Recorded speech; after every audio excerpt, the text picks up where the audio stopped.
सरकार, सूना पड़ा घर द्वार। हम मजदूरों को गांव हमारे भेज दो सरकार, सूना पड़ा घर द्वार। मजबूरी में हम सब मजदूरी करते हैं, घर बार छोड़ करके शहरों में भटकते हैं। हो मजबूरी में हम सब मजदूरी करते हैं, घर बार छोड़ करके शहरों में भटकते हैं। जो लेकर हमको आए वो ही छोड़ गए मझधार, कुछ तो करो सरकार। हम मजदूरों को गांव हमारे भेज दो सरकार, सूना पड़ा घर द्वार। मैं हूं मंतोष और स्वागत करता हूं अपने इस वीडियो में। हम अभी जिस समय में जी रहे हैं ये समय है कोरोना का, जिसमें भय, दहशत, डर हर इंसान लिए अपने सीने में जीने को मजबूर है। और डरा इसलिए है, भय इसलिए है ताकि वो अपने जीवन को बचा सके इस कोरोना के वायरस से। इसमें सभी को परेशानी है, ऐसा नहीं है कि कोई तबका इससे परेशान नहीं है, लेकिन जो तबका सबसे ज्यादा परेशान है वो है प्रवासी, जो एक जगह से दूसरी जगह जाकर काम करते हैं हजारों किलोमीटर दूर, 2000 किलोमीटर दूर इसी देश में एक स्टेट से दूसरी स्टेट में गए हुए हैं। वहां पे वो काम करते हैं, बहुत से अपने फैमिली के साथ हैं और बहुत की फैमिली जो है गांव में है, वो वहां से कमाते हैं और महीने का जो भी महीना उनको पैसा मिलता है उनमें से कुछ अपने खाने पीने को रखकर वो अपने घर पे उसे भेज देते हैं। अब मान लीजिए कि लॉकडाउन लग गया, लॉकडाउन आज 40-42 दिन बीत चुका है। लॉकडाउन में अब जो प्रवासी हैं उनका काम पूरी तरीके से बंद हो गया। बंद होने की वजह से उनके पास अब खाने पीने के लिए कुछ बचा नहीं। जो उनके सेठ थे यानी जिसके यहाँ वो काम करते थे वो तो कुछ दिन उन्हें आश्वासन या कुछ दे लेकर रखे भी, लेकिन बहुत से लोग हैं जो उनको कुछ भी देने के लॉकडाउन के दूसरे दिन से कुछ भी देने को राजी नहीं हुए। ये हमारे समाज की, एक निर्दयी समाज की ये एक सत्य है जिस समाज में हम जी रहे हैं कि हाँ, अगर हमारा मतलब आपसे है तो आप ही हमारे लिए सब कुछ है, लेकिन मतलब अगर आप हमसे आपका निकल गया तो फिर मतलब निकल गया तो हम पहचानते नहीं। एक मशहूर गीत भी है। बिठा के कितने दिन हो गए वहाँ से चले? 1 महीना 4 दिन। और यहाँ से कहाँ जाओगे? कोटा जाओगे।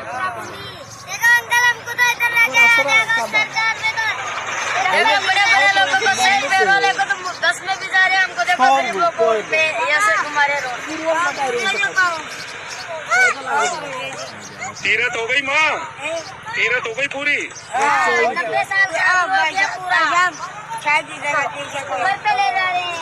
करवाते व्यवस्था करवाते। अभी आपने एक जो फैमिली है, एक परिवार का आपने देखा कि किस तरह से वो 1 महीने 4 दिन से चले हुए हैं। उनको जाना है राजस्थान कोटा में। और बहुत से ऐसे आप लोगों की आए दिन पेपर में, फेसबुक पे, यूट्यूब पे आप लोग वीडियो देख सकते हैं जिसमें ये लोग, बहुत से लोग पैदल ही चल दिए हैं, जो 1000, 1200, 1500, 2000 किलोमीटर से पैदल ही चले आए अपने घर। या कुछ लोगों को गाड़ी में आप लोग देख सकते हैं कि बहुत ही मुश्किल से गाड़ी पे आए, कुछ लोग ठेले पे आए, कुछ लोग रिस्के पे आए। तो इन सभी की जो भी मान लीजिए कि एक बहुत बड़ी प्रवासियों की तादाद रहती है हमारे देश में, और ये लॉकडाउन की वजह से पूरी तरीके से प्रभावित हो गए। और इसमें तो ऐसा भी बहुत से है कि इनमें से बहुत से लोग मर भी गए। कोरोना से वो मर पाते या नहीं मर पाते, लेकिन ये यात्रा करते करते ऐसे सैकड़ों यात्री हैं, मजदूर हैं, जो कि इसमें अपना जान गंवा चुके हैं। देखिए, अब सवाल ये है कि इसके लिए जिम्मेवार कौन है। एक तो इसके लिए जिम्मेवारी हम ठहरा सकते हैं जो समय गुजर रहा है। कोई भी त्रासदी आती है, कोई भी विपत्ति आती है, जो प्राकृतिक विपत्ति हम जिसको कहते हैं, आंधी हो गया, तूफान हो गया, या फिर इस तरह की महामारी हो गया, तो इसके लिए तो एक समय और वो विपत्ति मान लीजिए कि इसके लिए जवाबदेह होती है, लेकिन उससे तो हम जवाब ले नहीं सकते हैं। समय से कौन जवाब ले सकता है? समय बहुत बलवान होता है, उससे हम जवाब मांग ही नहीं सकते हैं। लेकिन एक दूसरी होती है सरकार। जिस सरकार को हम अपने स्तर से चुनते हैं, उसको वोटिंग के द्वारा चुनते हैं, लेकिन उसके बाद से वहां पे अपने गद्दी पे बैठने के बाद अपने अपने स्तर से काम करते हैं। और तो देखिए, इसमें जहां तक सरकार का बात है, तो सरकार अब व्यवस्था में प्रवासियों को घर भेजने की व्यवस्था में पूरी तरीके से लग चुकी है। और लगने का आलम यह है कि मान लीजिए कि पहले बस को अलाउंस किया गया कि भाई बसें चलेगी, उसके बाद से ट्रेन को अलाउ कर दिया गया है, लेकिन अभी ट्रेनों का जहां तक प्रवासियों की पहुंचने की सवाल है, तो मुझे लगता है कि ट्रेन से भी अगर इन लोगों को अपने अपने घर पहुंचाया जाए, हालांकि जो भी प्रवासी हैं, अगर हम बिहार की बात ले ले तो यहाँ पे 70 से 80 लाख प्रवासी हो सकते हैं, लेकिन इनमें से सभी अपने अपने घर को नहीं आएंगे। जो इसमें से बहुत से प्रवासी ऐसे ही हैं जो प्रदेश को ही अपना घर बना चुके हैं, वहीं पे अपना घर द्वार सब कुछ है, गांवों से उनका ताल्लुक बहुत कम ही है, लेकिन जिन लोगों का गांवों से ताल्लुक है, इनकी संख्या भी एक बड़ी, मुझे लगता है कि किसी तरह से 20, 25, 30 लाख इनकी भी संख्या होगी। तो इनको उनके घर तक पहुंचाने तक सरकार को मुझे लगता है कि इसमें कम से कम महीनों, 1.5 महीने लग सकते हैं। और उसके बाद से आने के बाद उन्हें 21 दिन का क्वारंटाइन भी रखा जाएगा। तो इस कोरोना काल में जो सबसे बड़ी त्रासदी से जूझ रहे हैं, वो है हमारे प्रवासी। हमको न पता था कि ये दिन भी आएंगे, कोरोना के कारण घरों में सब छिप जाएंगे। हमको न पता था कि ये दिन भी आएंगे, कोरोना के कारण घरों में सब छिप जाएंगे। हम तो बस पापी पेट के कारण झेल रहे हैं मार, कुछ तो करो सरकार। हो सूना पड़ा घर द्वार, हम मजदूरों को गांव हमारे भेज दो सरकार। सूना पड़ा घर द्वार हमारा, सूना पड़ा घर द्वार। हालांकि इन लोगों के मदद में भी बहुत से लोग मदद भी कर रहे हैं। हालांकि सरकार जो है इन लोगों को कुछ अनदेखा भी की है। जो अगर हम बिहार सरकार को ही ले ले तो प्रवासियों के साथ इन्होंने कुछ हद तक, अगर कुछ हम कहें तो ये कुछ मान लीजिए कि इनको जो लाने की इच्छा शक्ति थी, वो उतनी इच्छा शक्ति नहीं दिखाए हैं जितनी दिखानी चाहिए। ये इसमें बहुत तेजी भी कर सकते थे, लेकिन इतना ये तेजी नहीं किए हैं जो अन्य प्रदेश इसे करके दिखा चुके हैं। जैसा कि कोटा से ही छात्रों का लाने का जहां तक मामला था, वो उसमें जो अदर प्रदेश है जैसे कि असम हो गया, गुजरात हो गया या उत्तर प्रदेश हो गया, वो बस भिजवा कर ला लिए, लेकिन बिहार सरकार इसे लॉकडाउन का उल्लंघन मानती हुई नहीं ला पाई।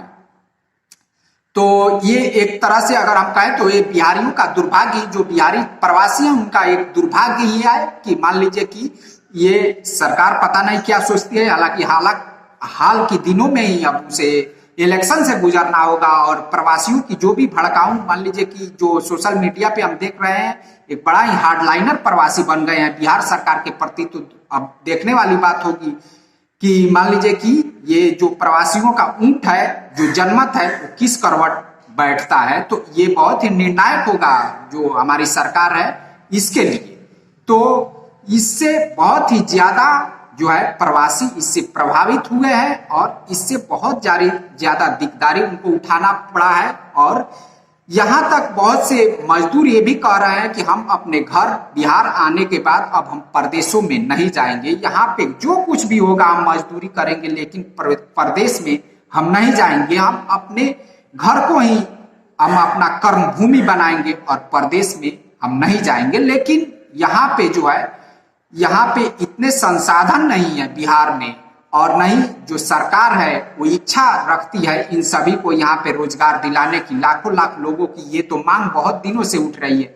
जो हमारी नीतीश सरकार है ये पिछले 15 सालों से है, और कुछ तो विकास हुआ है, मगर रोजगार के नाम पर अगर हम देख ले तो ना बिल्कुल कुछ भी इसमें अगर देखा जाए तो विकास नहीं हुआ है। यहाँ के जो भी जनता है, जो कमाने खाने वाली जनता है, वो दूसरे प्रदेशों पे निर्भर करती है, कहीं दिल्ली, कहीं पंजाब, कहीं राजस्थान, कहीं गुजरात, कहीं महाराष्ट्र, इन सभी प्रदेशों में वो अपना गुजर बसर और दो पैसा कमाने के जुगत में है। और जहां तक अपने प्रदेश में रोजगार का जो भी अवसर है, वो मान लीजिए कि जो राज्य सरकार है इसमें भी ज्यादा इच्छा नहीं दिखा रही है कि भाई हम यहाँ पे ज्यादा से ज्यादा रोजगार लगाएं, ताकि जो भी हमारे यहाँ की जनता है वो दूसरे प्रदेशों में न जाए। और दूसरे प्रदेशों में जो बिहार की जनता है, जो स्मार्ट जनता है, जो बहुत ही काफी मेहनती होती है, जो काफी दिमाग वाले होते हैं, और दूसरे प्रदेशों में जाकर इनको जलील होना पड़ता है मूर्खों के हाथों। जो मूर्ख है वहां के स्थानीय, उनके हाथों इन लोगों को जलील होना पड़ता है।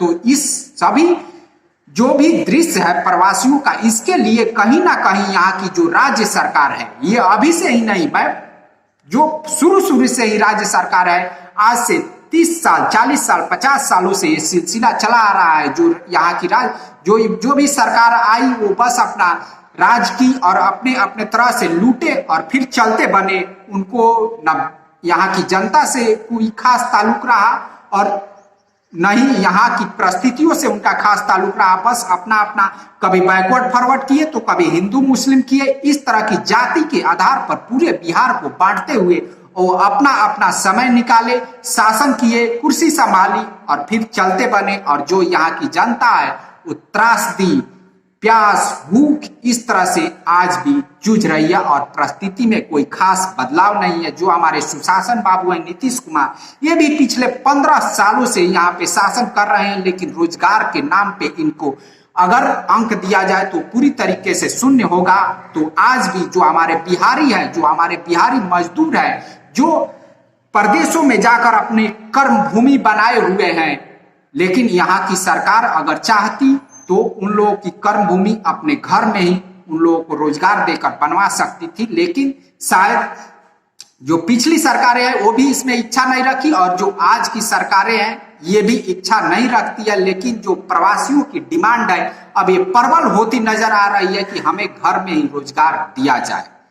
तो अब देखना ये है कि बिहार सरकार इन प्रवासियों की डिमांड को कैसे पूरा कर पाती है या नहीं कर पाती है। अब बहुत ही देखने वाला दिलचस्प बात ये होगा, और ये डिमांड जो है आने वाले आगामी विधानसभा चुनाव में जो प्रवासियों का मुद्दा है ये पूरी तरीके से प्रबल रूप से उभरेगा, और जो भी इसमें नीतीश सरकार ने किया है उसका भुगतान उन्हें उस चुनाव में तो करना ही करना होगा। तो चलिए दोस्तों, इसी के साथ हम अपने वीडियो को यहीं पे समाप्त करते हैं। हम फिर मिलेंगे अगले वीडियो में अगले टॉपिक के साथ। तब तक के लिए नमस्कार।